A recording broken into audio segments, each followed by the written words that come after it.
So, once again, welcome to online live class, and this is your information technology teacher, Virendra. And right now, we are having some kind of new topic in today's class, and we are continuing the same unit that is database concept here.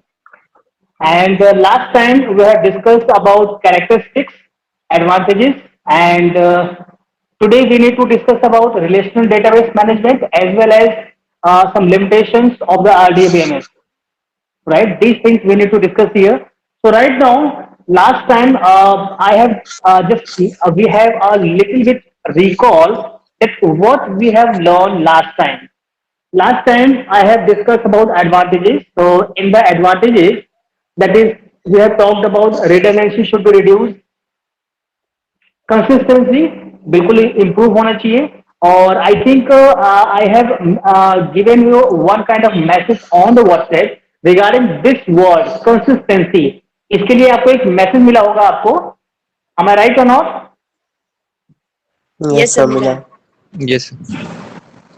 okay so I think the meaning of this word is clear to you consistency इसका हिंदी में क्या मतलब होगा तो एक अगर inconsistency है तो इसको बोलते हैं असंगत हिंदी में बोलते हैं असंगत and in English you can say irrelevant और you can say incompatible okay अगर हम कंसिस्टेंट बोलते हैं तो हम बोलेंगे संगत मतलब कोई चीज अगर रिलेटेड हो ठीक है तो अगर हम कुछ किसी फाइल में चेंज करते हैं तो वो चेंज जो है वो अदर फाइल में भी हो क्योंकि वो चीज इंटर रिलेटेड कहीं ना कहीं है वो रिलेवेंट है कंसिस्टेंट है इसीलिए फिर हमने बात की थी अवेलेबिलिटी की इजीली अवेलेबल हो जाता है ये सिक्योरिटी की बात की थी हमने ज्यादा सिक्योर आपका आरडीबीएमएस होता है अभी तो हम डीबीएमएस के बारे में बात कर रहे हैं अभी और कुछ ही देर में हम लोग आरडीबीएमएस के बारे में थोड़ा सा देखेंगे ठीक है और सबसे मोस्ट इंपॉर्टेंट चीज यहाँ पे हमने बात की थी लास्ट टाइम वो है आपका यूजर फ्रेंडली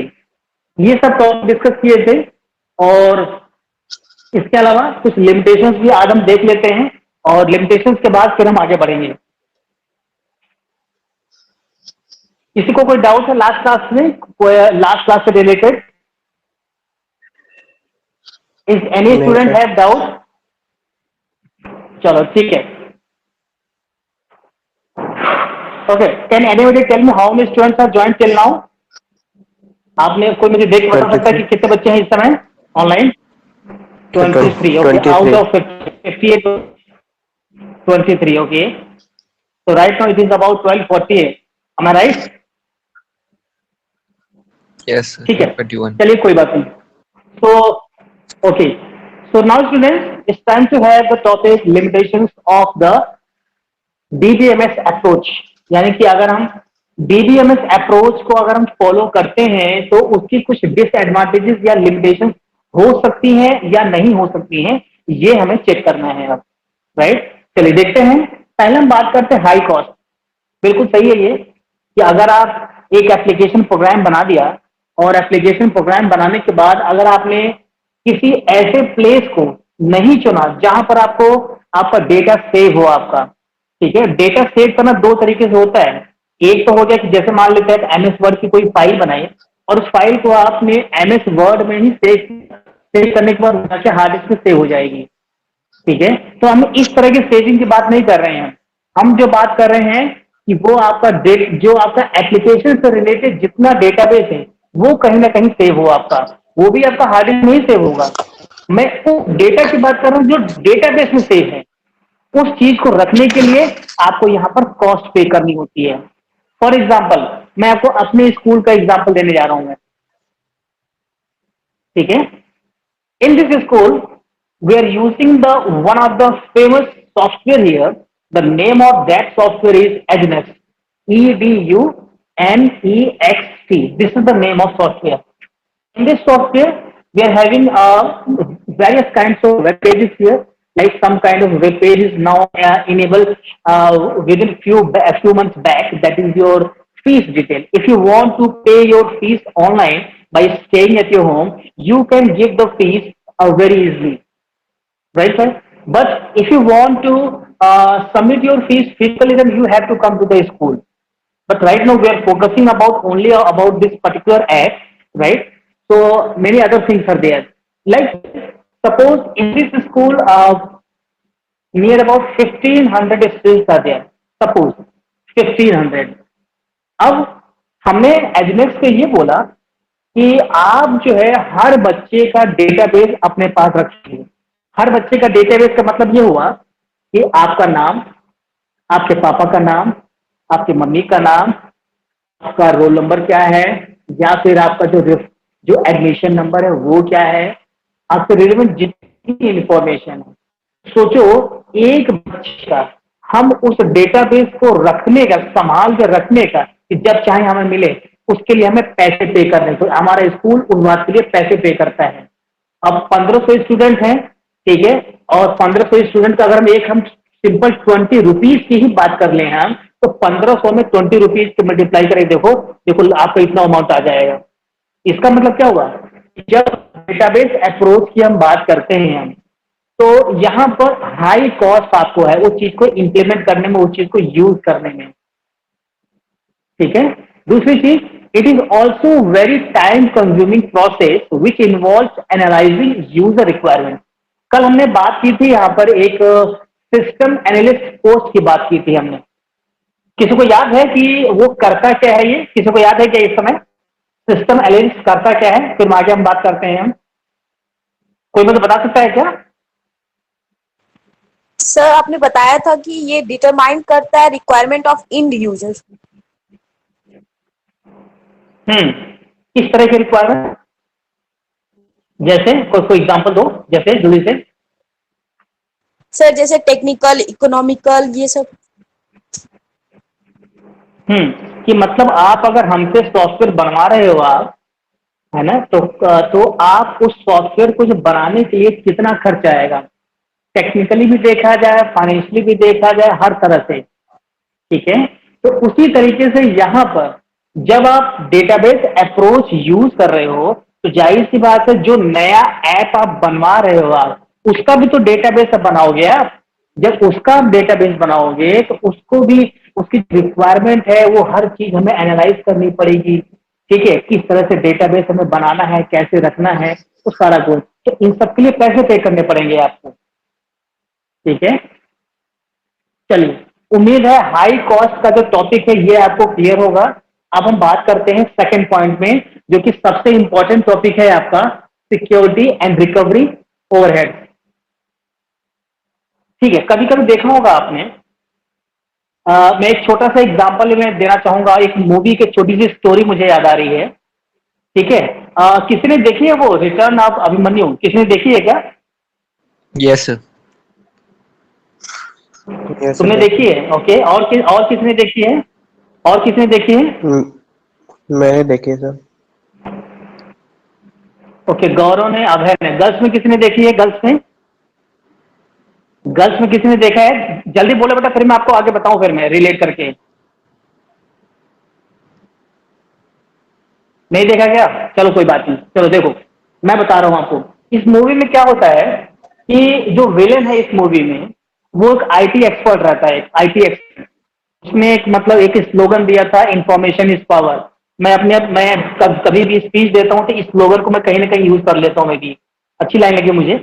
तो अब इसमें क्या है कि जब कभी भी यहाँ पर मूवी में दिखाया गया कि जो विलेन है वो क्या करता है, जो हार्ड डिस्क जो दूसरे लोग फेंक देते हैं, या कोई भी स्टोरेज डिवाइस जो फेंक देते हैं, ठीक है, या फिर जैसे मान लीजिए एरोप्लेन की टिकट है, उसमें क्यूआर कोड होता है, आपको जब आपकी जर्नी जब खत्म हो जाएगी तो वो एरोप्लेन का टिकट आपके किसी काम का नहीं होता है, ठीक है। तो ऐसे ही क्या किया उस आईटी एक्सपर्ट ने, क्या किया, सारा जो हार्ड डिस्क था, ठीक है, और या फिर जो भी इसके पास क्यूआर कोड्स वगैरह पड़े हुए थे, सबका डेटा इकट्ठा किया, और इकट्ठा करने के बाद फिर उसमें क्राइम करना स्टार्ट किया। उसने सारे सिस्टम्स को हैक करना, रॉबरी करना, ऑनलाइन ऑनलाइन जो है आपका जो है चोरी करना, ये सारा काम इसको वो अपना करने लगा वो, ठीक है। तो अब उसी चीज को यहां पर रिलेट करने जा रहे हैं। चलिए देखिए क्या लिखा है, अनऑथराइज्ड एक्सेस, इसकी हम बात करते हैं। अनऑथराइज्ड एक्सेस मतलब क्या हुआ कि आप एक यूजर हो और आपने अपना जो भी सिस्टम है उसको आपने प्रोटेक्ट कर रखे कि कोई एक्सेस ना कर पाए। लेकिन मैं एक हैकर हूं और मैंने आपके जो पासवर्ड है उसको मैंने ब्रीच किया और ब्रीच करके सिस्टम में इंटर कर गया। इंटर करने के बाद जो भी आपका सेंसिटिव डेटा था उस सेंसिटिव डेटा मैंने एक्सेस कर लिया यहाँ पर, लेकिन मैंने आपसे परमिशन तो ली नहीं, इसलिए कहा जाएगा अनऑथराइज्ड एक्सेस। अब लिखा हुआ unauthorised access to database can lead to threat to the individual और the organisation depending on the data store. कहने का मतलब क्या हुआ, जिस तरह का आपका डेटाबेस है, जिस तरह का आपका डेटाबेस है कितना सेंसिटिव है, वो जब अनऑथराइज्ड एंट्री हो सिस्टम में तब पता चलेगा कि किस तरह का डेटा कितना सेंसिटिव है। तो सिक्योरिटी बिल्कुल हाई होनी चाहिए आपका, ठीक है। अब एक लाइन और देखो, also the data must be regularly backup. बिल्कुल इंपॉर्टेंट लाइन है, ध्यान रखिएगा आप लोग भी अपने डेटाबेस को जब भी क्रिएट करें आप तो उसका रेगुलर बैकअप लेते रहें। जैसे व्हाट्सएप का आप देखो रेगुलर बैकअप लेते रहते हो आप, इसी तरीके से अपने सेंसिटिव डेटा का भी रेगुलर बैकअप लें आप, क्योंकि है तो मशीन, वो मशीन कभी भी खराब हो सकती है अगर आप उसकी रिपेयरिंग या मेंटेनेंस नहीं करेंगे आप, ठीक है। तो ये जो दो पॉइंट्स हैं ये दोनों ही पॉइंट्स रिलेटेड हैं आपके आपके लिमिटेशन से, ठीक है। एक तो पैसा ज्यादा लगेंगे, दूसरी चीज सिक्योरिटी के लिए रिकवरी के लिए बहुत आपको माथापच्ची करनी पड़ेगी आपको, ठीक है। नेक्स्ट देखिए, hence the DBMS approach usually not preferred when database is small. छोटे छोटे डेटाबेस अगर आपके पास है तब तो DBMS अप्रोच आप फॉलो करो, कोई दिक्कत नहीं है। लेकिन अगर आपके पास बहुत बड़ा डेटा है तब तो आपको डेटाबेस चेंज करना पड़ेगा। अब जो जरूरत है वो जरूरत है रिलेशनल डेटाबेस मैनेजमेंट सिस्टम की, अब RDBMS, वो हाईली सिक्योर है आपका, ठीक है। और इसकी जो कॉस्ट है वो थोड़ी कम है, पहले DBMS से तो कम ही है यहाँ पर, ठीक है। So students, now it's time to have relational database, okay. Just scrolling the PDF and then we come to back.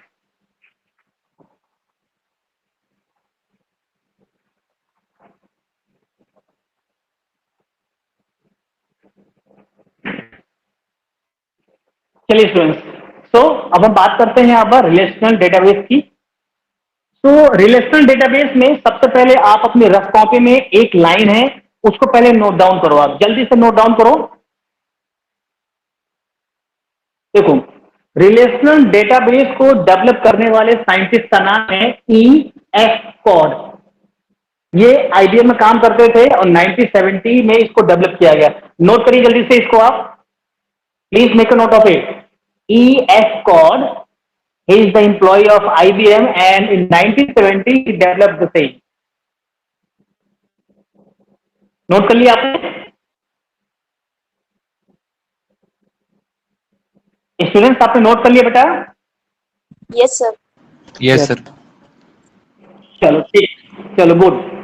चलिए अब हम बात करते हैं थोड़ा सा, अब हम रिलेट करेंगे जो हमने पढ़ रखा है सीक्वल में, उसी को थोड़ा सा रिलेट करेंगे।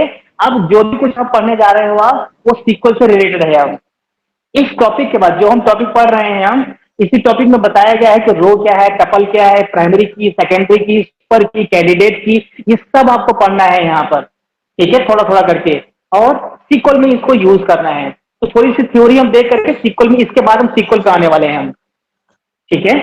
चलिए अब आप देखेंगे यहाँ पर जो डेटाबेस यहाँ पर क्रिएट किया गया, जो E.F. कॉड ने क्रिएट किया, it is used to organize collection of data as a collection of relations। आपको याद करना पड़ेगा, समझना पड़ेगा कि यहां पर जो डेटा इकट्ठा हुआ, जो ऑर्गेनाइज कर रहे हैं, जो इसको व्यवस्थित कर रहे हैं आप, that data is one kind of relation where each relation corresponds to a table of value. एक टेबल के अंदर जितनी भी वैल्यूज लिखी हुई हैं, एक टेबल के अंदर उस टेबल की वैल्यू से वो जितनी भी है आपस में कहीं ना कहीं हर वैल्यू रिलेटेड है, आपका कोई ना कोई रिलेशन जरूर होगा।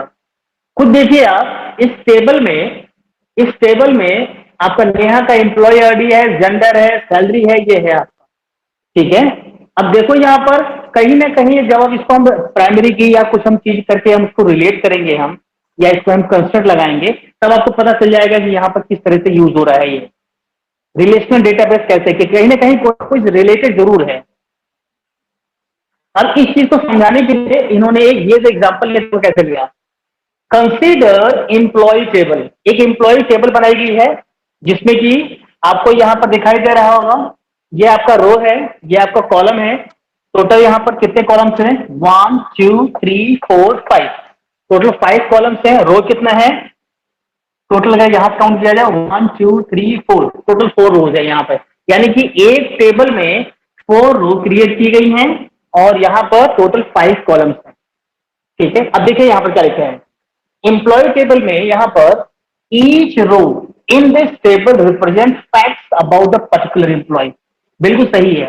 अगर हम एक रो के बारे में हम देखें, हम हर ये जो रो है वो आपको एम्प्लॉय के बारे में आपको जानकारी दे रहा है।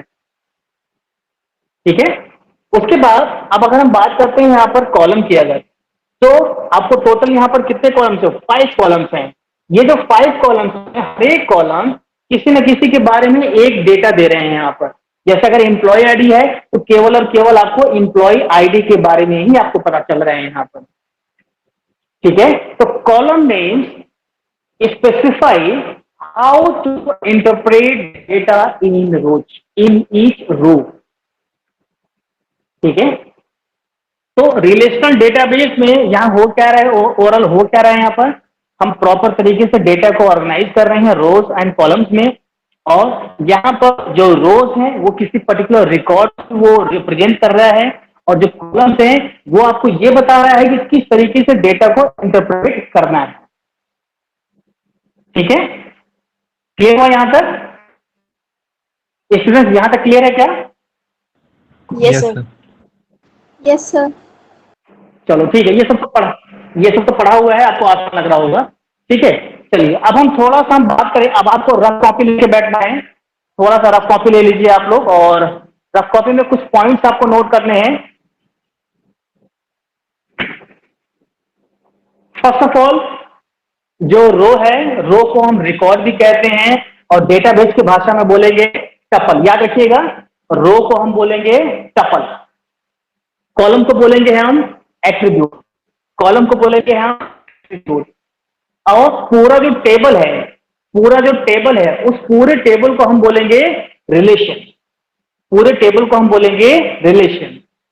उसके अब जो वैल्यूज आप उन टेबल में इंसर्ट कर रहे हैं, आप जो वैल्यूज आप उस टेबल में इंसर्ट कर रहे हैं, आप उस टेबल में जो आपका डेटा टाइप, जो वैल्यूज के लिए जो डेटा टाइप है, वो डेटा टाइप क्या कहलाएगा? आपका डोमेन। हर कॉलम में जो वैल्यूज हैं उसका जो डेटा टाइप है, उस डेटा टाइप को हम बोलेंगे डोमेन। अब आपको याद होगा कि 11th में रवि सर ने आपका वाइवा लिया था ना? आपका क्या है? Yes, sir. Yes, sir. Yes, sir. आपको याद होगा कि रवि सर हर बच्चे से एक क्वेश्चन जरूर पूछे थे, what is degree and what is cardinality. याद आया? बहुत सारे बच्चों से सवाल पूछा गया था ये। यस और नो? Yes, sir. किसी बच्चे से पूछा गया था ये, what is degree what is cardinality. वो जो टॉपिक Yes, है sir. यहाँ पे आज हम देखेंगे, उस चीज को आज हम यहाँ पे देखेंगे। हम चलिए देखते हैं। पहले हम देखेंगे कि जो रिलेशनल डेटाबेस में डिग्री है, वो डिग्री का क्या मतलब है, ये समझने जा रहे हैं हम। देखिए, number of attribute in a relation. Relation मतलब टेबल। एक टेबल में जितने भी एट्रीब्यूट्स हैं, एट्रीब्यूट का मतलब कॉलम, जितने भी कॉलम्स, एक टेबल में जितने भी कॉलम हैं वो कहलाएगा degree of a relation. Note करिए, याद रखिए इस चीज को आप। I repeat, the number of attributes in a relation is known as degree of a relation. Degree of a relation, right. अब हम बात करते हैं कार्डिनैलिटी की। कार्डिनैलिटी आप नोट करिएगा इसको आप।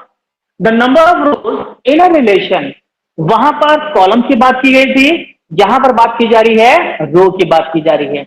जितने भी रो हैं एक टेबल के अंदर, वो जो रोज है वो कहलाएगा cardinality of a relation. Clear हुआ ये? लास्ट टाइम बहुत सारे बच्चों ने आंसर नहीं दे पाया था। आज सभी जो भी बच्चे इस लाइव क्लास में जुड़े हैं उन सबको ये बात पता चल गई आज कि डिग्री क्या होती है और कार्डिनलिटी क्या होता है। इस वीडियो में कुछ हम नई चीजें भी सीखेंगे हम। चलिए, यहां पे किसी को डाउट है? Any doubt till now?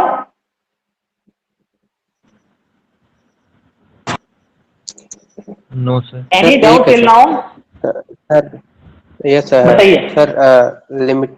Sir limitation of DBMS में सर जो पहला पॉइंट था हाई कॉस्ट, तो उसमें सर एकदम लास्ट में आएंगे तो वहां पे लिखा था also they also provide training, ने प्रोवाइडिंग ट्रेनिंग। तो सर ट्रेनिंग कैसे प्रोवाइड करेंगे, मतलब उसका समझ नहीं आया।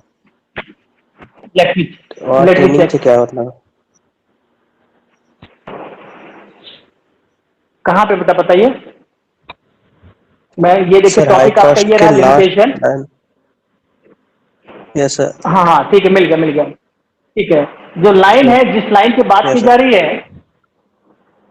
हाँ, it is also a very time consuming process. Time consuming process किसको बोल रहा है कि डीबीएमएस इंप्लीमेंट करने का जो प्रोसेस है उसकी बात की जा रही है। डीबीएमएस इंप्लीमेंट करने की जो प्रोसेस है उसकी बात की जा रही है, बहुत टाइम कंज्यूमिंग है। विच अब जब हम इंप्लीमेंट करेंगे, इंप्लीमेंट करने में क्या क्या आएगा? Involve analysing user requirement number one, यानी कि अगर हमें डीबीएमएस अप्रोच यूज करना है तो यूज करने के लिए यूजर की रिक्वायरमेंट को समझना पड़ेगा। डिजाइनिंग द डेटाबेस स्पेसिफिकेशन, कौन कौन सी स्पेसिफिकेशन है, वो कौन कौन सी चीजें हैं जो आप यूज करेंगे वो आ जाएगा। राइटिंग एप्लीकेशन प्रोग्राम, ठीक है, आपको यहां पर एप्लीकेशन प्रोग्राम भी आपको बनाना पड़ेगा। और लास्ट में है all then also providing the training. बिल्कुल ठीक लिखा है ये। ट्रेनिंग का मतलब ये हुआ कि जब यूजर को डेटाबेस अप्रोच यूज करना नहीं आ रहा है तब आपको उसको बताना पड़ेगा कि किस तरीके से आपको डेटाबेस को यूज करना है। तो यहां पर आपको उसको ट्रेनिंग आपको देनी पड़ेगी। ठीक है गौरव, क्लियर हुआ? सर वो तो गौरव, सब में होता है ना, तो सर यस सर। हाँ तो ठीक है ना। और वो तो ठीक है, वो सब में है तो वो ये भी लागू हो गया, ठीक तो है ये। अगर हम मान ओके लेते सर। हैं पाइथन बस सर सीख कोई। रहे हैं और किसी को पाइथन अगर नहीं समझ आ रहे, भाई खुद अब अगर मान लो नई कंपनी आप ज्वाइन करते हो एज ए सॉफ्टवेयर इंजीनियर, आप ज्वाइन करते हो तो कोई जरूरी है कि तुरंत आपको हमको सिस्टम दे दिया जाए काम करने लगोगे आप? कोई जरूरी नहीं है ये। अब वहां के इन्वायरमेंट के ढालने के लिए वहां पे आपकी इंडक्शन ट्रेनिंग होती है। ठीक है, I have also work in new Delhi, okay, in a big MNC, okay, so in that MNC I have also having a induction training so that I can just cope up with that environment and I can do my work in a easiest way. ठीक है, ये बिल्कुल ठीक लिखा है। Training आपको देनी पड़ेगी आपको वहां पर कि डेटाबेस अप्रोच को सही तरीके से यूज किया जाए। ठीक है, ओके। चलिए, और कोई डाउट है किसी को? चलिए आगे बढ़ते हैं हम लोग। गर्ल्स में किसी को डाउट है? Any doubt from girls side? Girls, any doubt? No sir. No, sir. चलो ठीक है। अब हम यहां पर दो नए टॉपिक को डिस्कस करने वाले हैं, दो नए टॉपिक को। आप लोग अपना अपना रफ कॉपी लेके बैठिएगा प्लीज। एक टॉपिक है हमारा रिलेशन स्कीमा, दूसरा हमारा है relation state. Relation schema and relation state. अब यहां पे जो आप देख रहे हो, आप आर लिखा है, फिर A1 A2 लिखा है, ये सारी चीजें लिखी हैं। अगर मैं आपको इसको समझाऊंगा मैं तो समझाने तो समझ में आएगा ही नहीं। ठीक है, तो मैं उल्टा प्रोसेस फॉलो करूंगा आपको समझाने के लिए। पहले मैं आपको इसका एग्जांपल बताऊंगा और फिर मैं आपको इसको बताऊंगा। मैं पहले एग्जांपल देखेंगे इसका।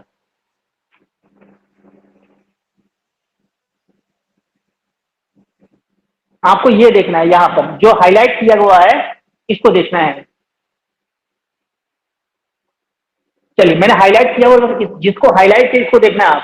ओके, नाउ रिलेशन स्कीमा में देखिए, सबसे पहले ये क्या है, टेबल का नाम, जो भी टेबल है, एम्प्लॉय नाम से टेबल है या डेटाबेस क्रिएट किया गया होगा वो नाम है।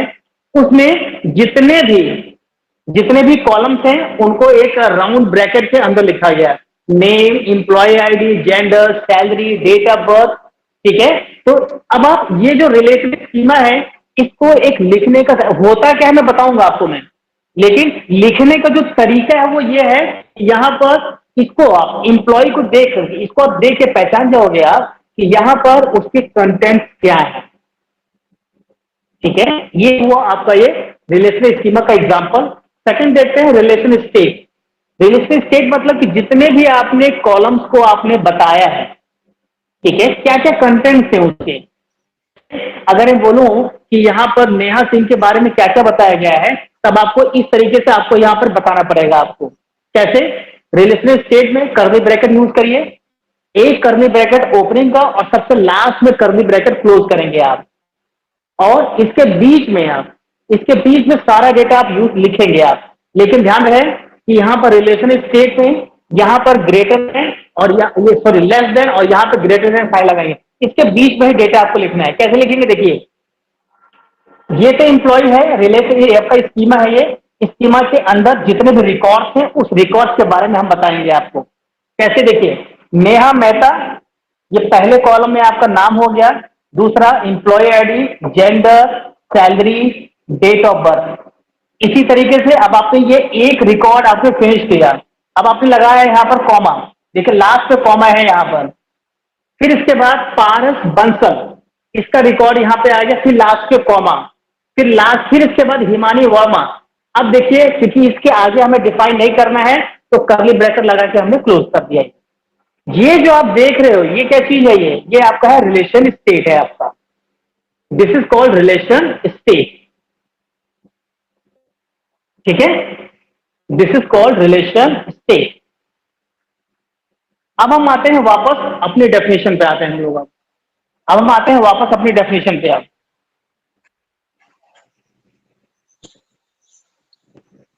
चलिए सबसे पहले आप सारा ध्यान यहां रखिए, आप जो मैंने हाईलाइट किया है केवल आप इसको देखिएगा। Whatever things are highlighted here, just focus on relation schema are. Relation schema को आप दिखाएंगे आर, यानी कि आप नोटिफिकेशन यानी कि आप सिंबल्स का यूज करेंगे आप, तो आर जो लेटर है इससे आप रिप्रेजेंट करेंगे कि ये रिलेशन स्कीमा है। आर इज डिनोटेड बाय, इस तरह से डिनोट करना। ठीक है, अब देखिए आपको मैंने बताया था कि मैंने एग्जाम्पल बताया था कि नंबर ऑफ कॉलम्स, 5 कॉलम थे उसके अंदर, पांचों को अब यहां पे चूंकि A1 A2 ये सब क्या है, ये नाम है, एट्रीब्यूट्स के नाम है ये। वहां मैंने एग्जाम्पल बताया था, यहां जस्ट एक रिप्रेजेंट करने का तरीका है ये A1 A2। अब आप इतने को देखिए बस, अब आप क्या देखिए, केवल इतने को देखिए आप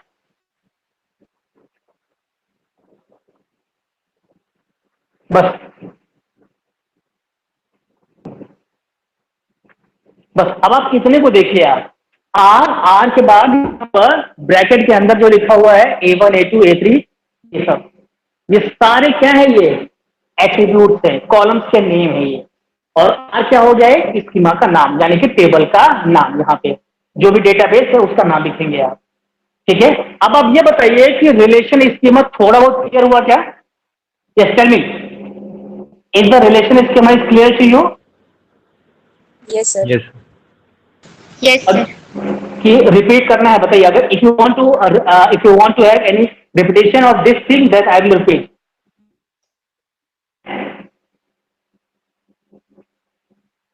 रिपीट करना है बेटा बताइए। Yes, sir. एक बार और रिपीट कर दीजिए। ठीक है, देखो अब मैं मार्कर का इस्तेमाल करने जा रहा हूं। ठीक है, देखो इधर,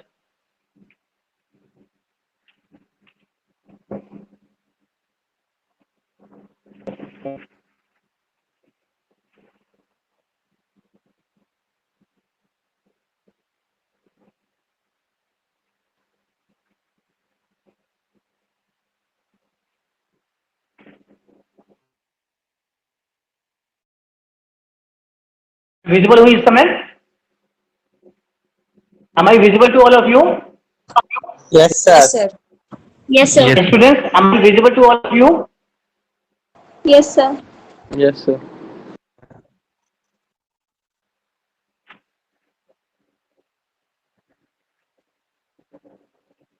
Students, please let me know, am I visible to you?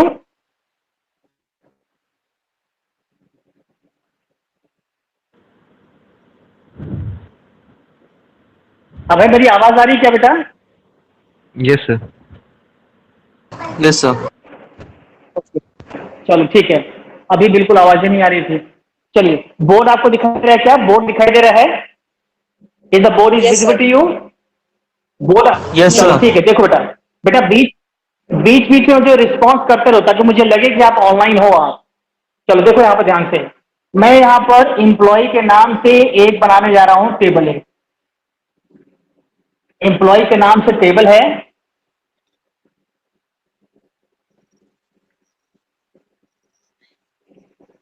इसमें मैंने कुछ कॉलम्स बना दिए। पहले कॉलम का नाम है नेम, दूसरा मैंने बना दिया यहाँ पर क्लास, और तीसरा ले लेते हैं यहाँ पर रोल नंबर। ठीक है, तीसरा रोल नंबर हो गया। नेम में ले लेते हैं, जैसे आप ही का नाम ले लेता हूं मैं एक, सेकेंड हिमानी, एंड थर्ड ले लेता हूं गौरव का। क्लास ले लेता हूं यहाँ पर 12, ये भी 12, ये भी 12, रोल नंबर 1 2 3। अब हमें जो समझना है, क्या समझना है? रिलेशनल स्कीमा हमें समझना है यहाँ पर। Relational schema, relational schema. ठीक है, तो मैंने आपको क्या बोला? तो रिलेशनल स्कीमा को आप कैसे लिखेंगे? आप आर, वो देखो सिंबलाइज फॉर्म में था, जो आर वो लिखा था वो सिंबलाइज फॉर्म में था। अब आप ऐसे लिखेंगे, आप एम्प्लॉय, यानी कि ये तो हो गया, ये आपका डेटाबेस या टेबल का नाम हो गया ये। इसके बाद अब यहां लगाएंगे आप ब्रैकेट, लगाएंगे आप ब्रैकेट के अंदर जितने भी आपने कॉलम्स यहां लिखे हैं यहां पर सबके नाम लिखिए। नेम, क्लास, उसके बाद रोल नंबर, और इसको बंद कर दीजिए। अब आप इतना जो देख रहे हैं ये आपका रिलेशनल स्कीमा है। ये आप इसको देखते ही पहचान जाएंगे कि आपके डेटाबेस का नाम क्या है और कितने कॉलम्स हैं। नंबर ऑफ रिकॉर्ड्स के बारे में आपको नहीं पता चलेगा, वो रिलेशनल स्टेट में आएगा वो। ठीक है, आप क्लियर हुआ बेटा? अब आपको लॉजिक क्लियर हुआ वो? Yes, sir. चलो गुड, ठीक है। तो अब हम बात करते हैं यहाँ पर, इसी में बोर्ड पे ही बता देता हूं आपको मैं अब। सर सर हाँ बेटा बोलो।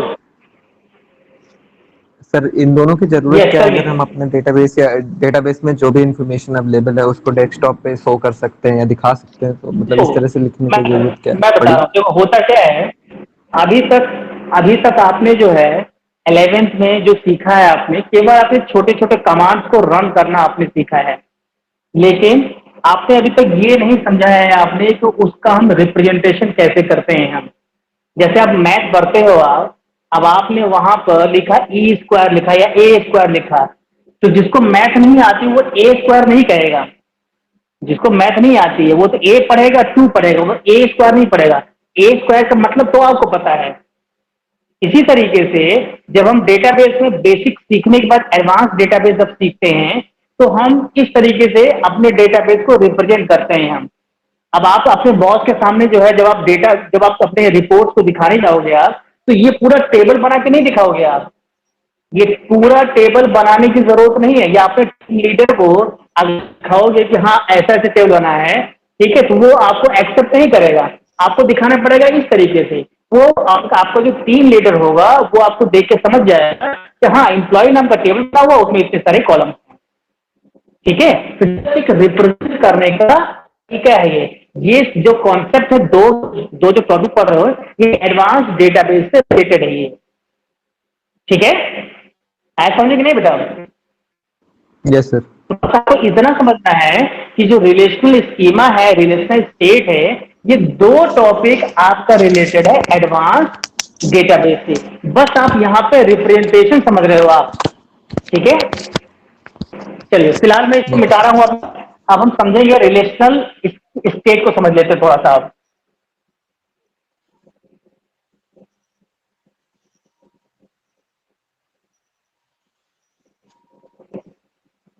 चलिए देखिए,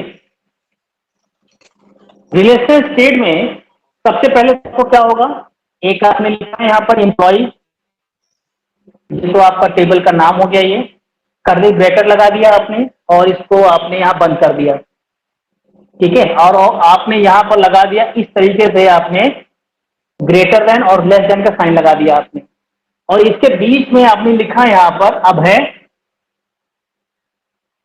फिर इसके बाद 12 और यहाँ लिख दिया मैंने 1। तो अब यहाँ मैंने कॉमा, कॉमा के बाद एक चीज और ऐसे लगा दिया मैंने, ग्रेटर देन लेस देन, फिर मैंने यहाँ लिखा हिमानी क्लास 12 रोल नंबर 2। अब लास्ट में एक और डेटा आपके पास है, गौरव 12 रोल नंबर 3, और इसको बंद कर दिया, तो यहाँ पे कॉमा है। तो ये जो चीज आप देख रहे हो, जो मैंने ऐसे सर्किल कर दिया है, ये जो मैंने सर्किल किया है, ये जो आप देख रहे हो ये रिलेशनल स्टेट है। रिलेशनल स्टेट में आपको यहाँ पर एक रिप्रेजेंटेशन है आपके डेटाबेस का, जो ये बता रहा है कि आपके इस डेटाबेस में कितने रिकॉर्ड्स आपने मेंटेन करके रखा है आपने, ठीक है। एक काम करते हैं, थोड़ा सा हम लोग जो है एक बार डेफिनेशन को देखते हैं, फिर ये क्लियर हो जाएगा ये, ठीक है। एग्जाम्पल आप याद रखना, आप एग्जाम्पल आप याद रखना, जस्ट वेट।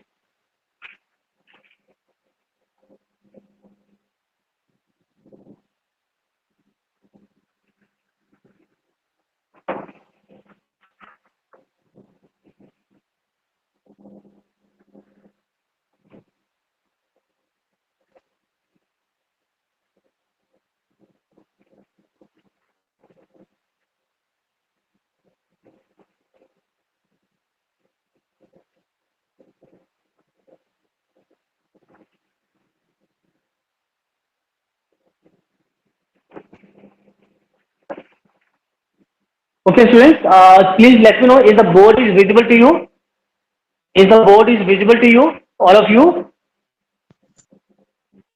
Yes, sir. चलो गुड। Yes, sir. अब मैं आपके लिए रिलेशनल स्टेट का जो डेफिनेशन है वो मैं पढ़ने जा रहा हूं। देखो ध्यान से, अब it is the set of tuple. Tuple याद आया? टपल मतलब नंबर ऑफ रोज, मैंने आपको बताया था आपको। सेट ऑफ टपल मतलब number of rose in a relation. Relation मतलब टेबल, एक टेबल में जितने भी रोज हैं।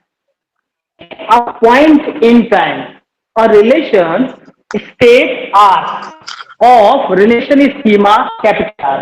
अब यहाँ पर एक स्मॉल आर है और एक कैपिटल आर है, दो तरह के आर हैं यहाँ पर, ठीक है। तो ये जो स्मॉल आर देख रहे हैं, ये है आपका स्टेट, ये आपका हो गया स्टेट, जो स्मॉल आर है। कैपिटल आर क्या हो गया? रिलेशनल स्कीमा हो गया ये, ठीक है, रिलेशनल स्कीमा हो गया कैपिटल आर। अब देखिए यहां पर कैसे रिप्रेजेंट किया इन्होंने, यहां देखिए सबसे पहले क्या लिखा है यहाँ पे, small r equal to curly bracket का यूज किया, कर्ली ब्रैकेट में T1 T2 T3 से लेकर Tn तक दे दिया। उसके बाद T का जो मतलब है, वो T का मतलब हो गया जो आपने कॉलम्स की डिटेल है, जो आपका जो रिकॉर्ड्स की डिटेल है वो चीज है। रिकॉर्ड की डिटेल आप इस तरीके से लिखेंगे आप, मैंने बताया था लेस देन और ग्रेटर देन के बीच में आपको सारे डेटा को लिखना है आपको। तो यहाँ पे देखो, यहाँ पर V1 V2 लिखा है, और आपने क्या लिखा था यहाँ पर, अब है 12 1 ऐसे करके लिखा था आपने, ठीक है। तो यहाँ पे क्या किया, मैंने क्या किया है, इस पूरे को मैंने दो चीजों को कंबाइन कर रखा है, रिलेशनल स्टेट और रिलेशनल क्या कहते हैं, इसकी दोनों को मैंने यहाँ पे कंबाइन कर दिया। ये तो आपको रिप्रेजेंट कर रहा है टेबल के नाम, और ये जो है नंबर ऑफ रिकॉर्ड्स है सारे, ये नंबर ऑफ, लेकिन रिप्रेजेंट करने का तरीका है वो ये होगा, आप बताया। एक तो आपका ये हो गया दिस वन, ये आपका टोटल का हो गया ये, ठीक है। क्लियर हुआ? सभी को क्लियर है बेटा? Yes sir. Yes, sir. yes sir. Yes, sir. चलो गुड, चलो ठीक है, मैंने एग्जाम्पल समझा दिया तो एग्जाम्पल भी क्लियर होगा ये। आगे बढ़ते हैं, स्क्रॉल करते हैं।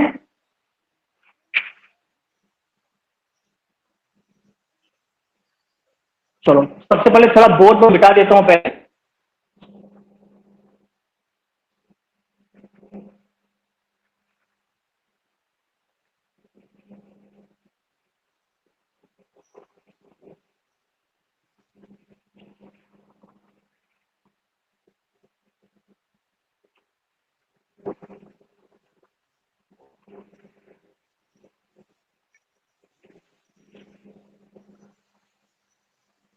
चलिए देखिए बेटा, तो अभी तक हमने क्या क्या देख लिया, रिलेशनल स्कीमा देख लिया, रिलेशनल स्टेट देख लिया। मैंने आपको ये भी बता दिया कि आपके जितने भी एट्रीब्यूट्स हैं अगर उसको काउंट करें तो हम बोलेंगे कि हमारे जो रिलेशन है उस रिलेशन में 5 उसकी डिग्री है। कार्डिनलिटी कितनी हो जाएगी, नंबर ऑफ कपल्स को काउंट कर लीजिए आप, टोटल इसमें 3 है, तो हमारी इस रिलेशन की, इस टेबल की जो कार्डिनलिटी हो जाएगी वो हो जाएगी 3। ठीक है, फिर इसके बाद थोड़ा सा स्क्रॉल कर देते हैं हम।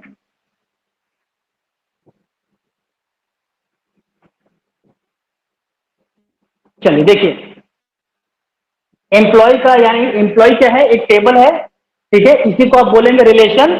ठीक है, तो आप अगर बोलते हैं एम्प्लॉय रिलेशन, इसका मतलब एम्प्लॉय नाम से टेबल आपकी बनी हुई है, नंबर 1।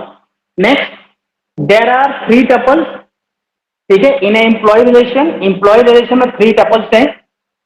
फिर इसके बाद इतने सारे एट्रीब्यूट्स हैं, टोटल 5 एट्रीब्यूट्स हैं, name, employee ID, gender, salary, date of birth. ठीक है, उसके बाद नेक्स्ट पॉइंट है द डोमेन। डोमेन का मतलब याद है किसी को, डोमेन का मतलब किसी को याद है, डोमेन का मतलब याद Yes, है sir. किसी को? So data types हाँ, and columns. मतलब यस, जो भी वैल्यूज आप इंसर्ट करो उसका डेटा टाइप क्या है। तो domain is the set of atomic values. जो वैल्यूज है वो कभी भी उसको जो भी वैल्यू लिख दोगे वो वही रहेगा, चेंज नहीं, आप उसको जो है डिवाइड नहीं कर सकते, आप 5 में नहीं कर पाएंगे आप। The domain of a database attribute is a set of all the possible values that attribute may contain. In order to specify a domain, we specify the data type of the attribute. बस आपको एक line समझना है, वो ये है, मैं underline कर देता हूं यहां पर, ये in order to specify the domain, अगर आपको डोमेन बताना है तो आपको उस एट्रीब्यूट का डेटा टाइप बताना चाहिए। जैसे एम्प्लॉय आईडी है, तो एम्प्लॉय आईडी का जो डेटा टाइप होगा वो तो होगा नंबर। ठीक है, जो आपको यहाँ पे सेट ऑफ 4 तरह के नंबर यूज किए हैं यहाँ पर, 4 डिजिट के नंबर। अगर आप नेम लिख रहे हैं तो नेम स्ट्रिंग डेटा टाइप में होगा, जेंडर है वो भी स्ट्रिंग में होगा, मेल फीमेल आपको बताना पड़ेगा, सैलरी वो भी नंबर की फॉर्म में होगा, डेट ऑफ, ये डेट टाइप, जो डेट एक डेटा टाइप है वो आपको हो जाएगा यहाँ पर। ठीक है, चलिए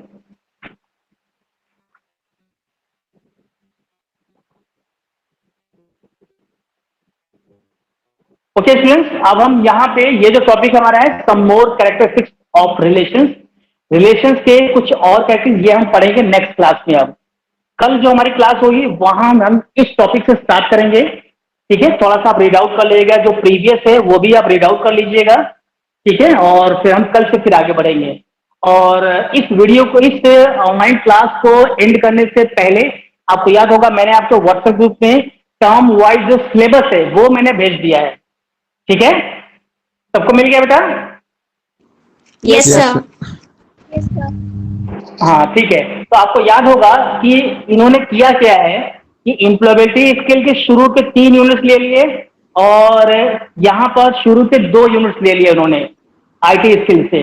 तो एसक्यूएल की चिंता भी नहीं करनी है, ना ही एम्प्लॉयबिलिटी की स्किल की चिंता करनी है, बस एक प्रॉपर रिवीजन हमें चाहिए यहाँ पर। तो हम लोग भी थोड़ा सा स्पीड में पढ़ेंगे हम लोग, ताकि आप सभी लोगों का जो कोर्स है समय से पहले खत्म हो जाए।